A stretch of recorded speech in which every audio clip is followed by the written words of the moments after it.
Bom dia, pessoal. Então, vamos retornar aqui às nossas aulas virtuais, né? Eu sou a professora Kátia, professora de arte. Estou morrendo de saudade das crianças e não vejo a hora que tudo isso passe para a gente poder voltar lá para o colégio, né? Que é o nosso ambiente de encontro diário. Então, retomando lá do ponto onde havíamos parado, eu vou propor uma reflexão que está aqui na página 27 da nossa apostila, que é o ponto de partida para várias atividades artísticas. Então eu vou ler aqui com vocês e vocês leiam aí com as crianças.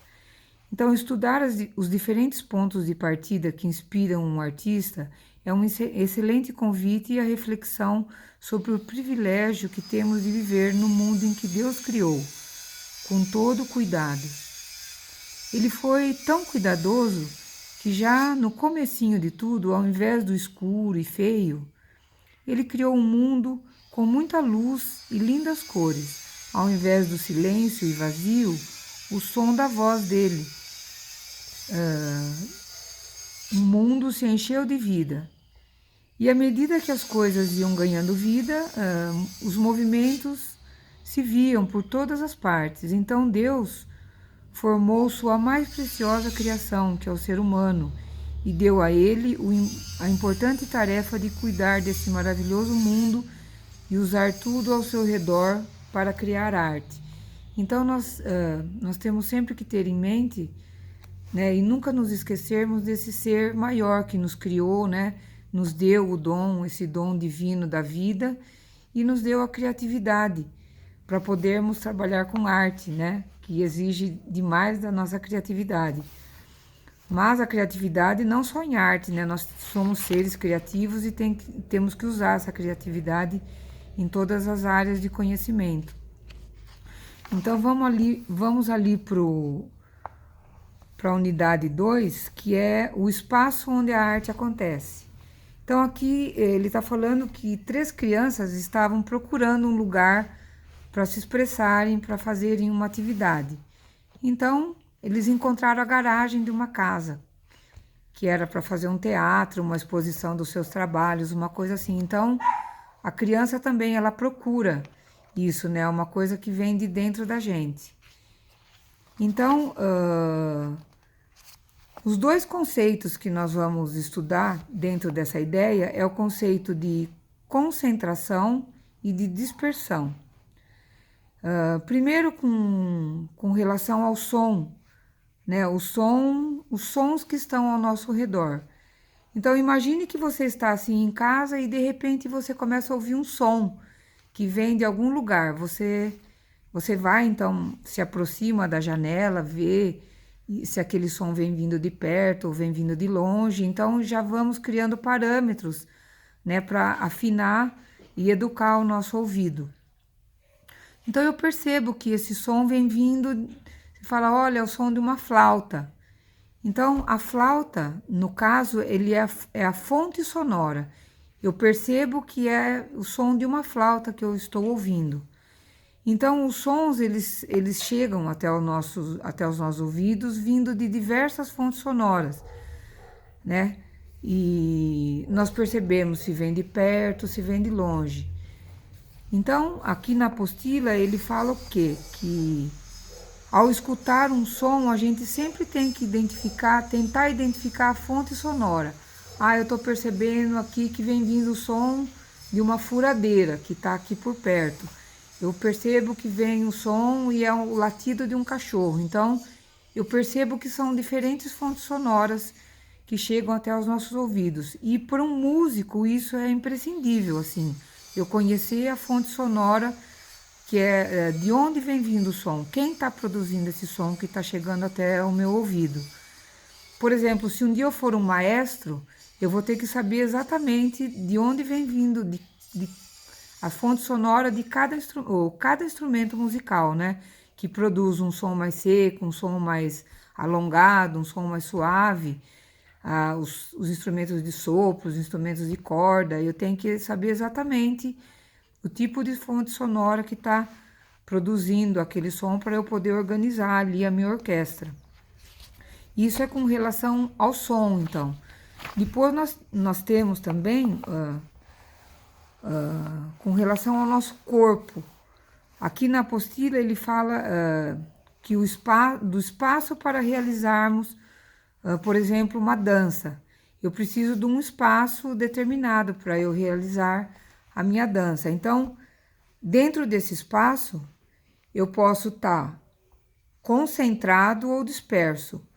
No caso, concentrado, aqui na apostila, na página 32, a gente tem duas imagens. A concentração, então, é quando o grupo está, as pessoas estão mais próximas umas das outras. E o disperso é quando as pessoas estão longe uma das outras, né? Então, durante a atividade corporal, isso acontece. Ora estamos mais concentrados, ora estamos dispersos. Então, são esses dois conceitos que nós temos que assimilar agora. E isso também pode acontecer, a gente observa também esse conceito de concentração ou de dispersão durante uma brincadeira de roda, por exemplo. Então, as crianças estão brincando de roda. Então, vamos dar a mão e formar uma roda. Então, tem hora que essa roda tá mais apertadinha, nós estamos mais juntinhos, as crianças, né? Mais juntas uma das outras. E horas também que as crianças, por exemplo, elas soltam as mãos, vão continuar circulando ou batendo palmas, por exemplo. Elas vão estar mais distantes uma das outras. Então, entra também esse conceito de concentração e de dispersão durante uma brincadeira, né, de roda, por exemplo. E num outro momento que a gente vai poder aplicar esse conceito de dispersão ou de concentração é durante uma atividade no papel. Por exemplo, a pintura. Nós temos, né, uma técnica de pintura que é o pontilhismo, que é você pintar e não através de pinceladas, mas sim com pontinhos. Então, aqui na apostila, na página 35, nós já temos um exemplo aqui, né? Ele coloca uma lupa e para você ver se os pontinhos estão mais próximos ou se no caso, se eles estão concentrados ou se eles estão mais longe um dos outros. No caso, estão dispersos. E aqui na apostila, então, ele vai sugerir uma atividade, que é uma atividade prática, então, para as crianças, né? Que é um desenho e uma pintura.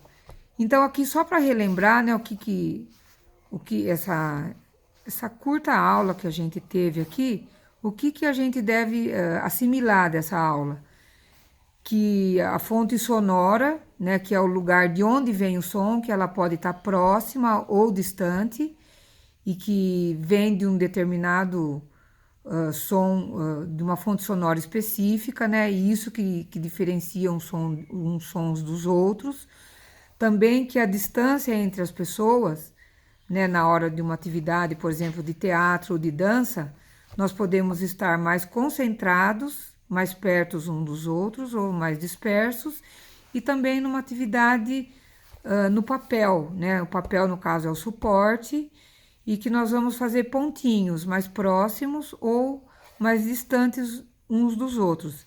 Então, o que eu vou propor para vocês agora é pegarmos uma folha de papel, ou aqui na apostila tem, na página 37, tem um espaço onde as crianças vão poder fazer um desenho, né? Podem ficar à vontade para fazer uma paisagem, um desenho de uma figura humana, né? A criança que poderá escolher. Eu aqui, para dar o exemplo, eu fiz uma paisagem. Eu vou mostrar aqui para vocês, ó. Uma paisagem simplesinha, duas montanhazinhas e algumas flores. Então, eu vou pegar a canetinha verde e eu vou preencher agora essa paisagem aqui com pontinhos. Então, eu vou começar aqui, ó, com pontinhos bem próximos uns dos outros. Eu vou preenchendo cada espaço com pontinhos. Então, no caso aqui,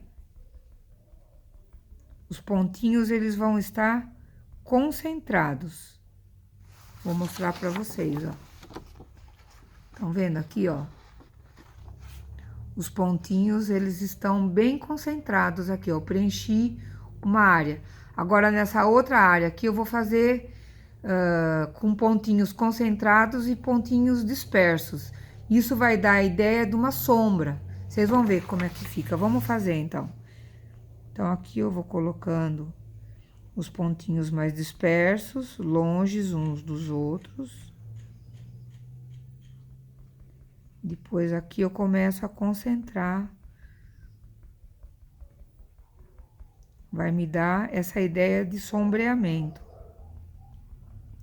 né? Ou de uma área mais escura. As crianças adoram fazer isso, né? São atividades que a gente já fizemos em sala de aula. Olha aqui, ó, para vocês verem como dá a ideia de sombra, né? Aí nesse cactus, por exemplo. Então, é isso que nós vamos fazer. Deixa eu sombrear mais uma parte aqui. Então, quando eu coloco os pontos mais próximos, seria a área mais escura, então. Então, se eu joguei essa sombra para a direita, eu vou continuar jogando para a direita, apesar de que isso não tem, assim, tanta importância. O que eu preciso mesmo é saber que quando eles estão mais próximos, eu chamo de concentrados, eu falo concentrados, e quando eles estão mais longe uns dos outros, eu digo que os pontos estão dispersos. Vou fazer mais um pedacinho aqui. Acho que todo mundo tem aí em casa canetinha, né? Hidrocor. E se por acaso, pessoal, vocês não tiverem o material aí que é necessário para desenvolver essa atividade, os materiais das crianças, eles estão na escola. Então, nós podemos até marcar uma hora. A Marina tá todo dia lá na escola, vocês telefonam, marcam uma hora com ela para ir pegar esses materiais. E também eu vou pedir para me adicionar no grupo e para a gente poder conversar pelo WhatsApp também, caso vocês tenham alguma dúvida com relação às atividades propostas. E eu quero lembrar também que depois que essa atividade estiver pronta, vocês vão fotografar e postar lá na plataforma, que é o lugar onde a gente tem que colocar nossas atividades. Caso alguém tenha alguma dificuldade em fazer isso, a gente vê se vai ser possível colocar apenas aqui no WhatsApp, mas a orientação é para vocês postarem ali na plataforma, né? Não é difícil, ter um espaço certinho lá. E qualquer dúvida a gente vai conversando aqui pelo WhatsApp. Espero que vocês façam, então, esse trabalho aí, junto com as crianças. E obrigada, né, pela compreensão, né, por essa aula.